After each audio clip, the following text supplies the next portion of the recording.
Здравейте! За днес постен гювеч от пълнени картофи. Избирам килограм картофи и внимателно ги издълбавам. Това може да стане и с обикновена лъжичка. След това трябва да нарежа на дребно 2 глави кромит лук.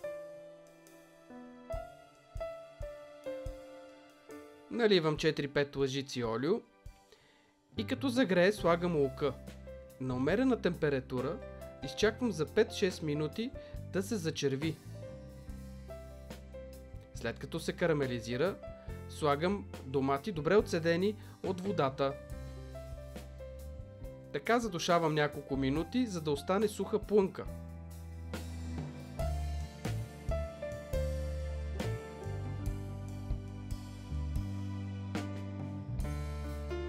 Подправям с нарязан магданоз. В края нарязвам 2 скелетки чесън и ги слагам в плънката.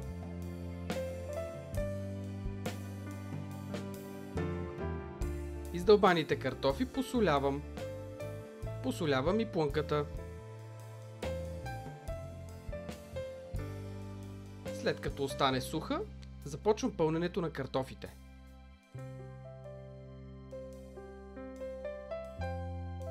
Всеки картоф редя в глинен гювеч. Дъното на гювеча е желателно да се полее с малко олио.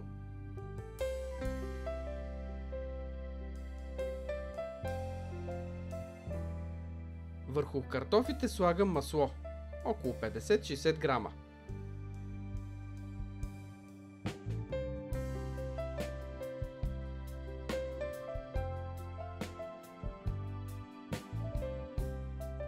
Издълбаната част от картофите слагам в гювеча, както и останалата част от плънката.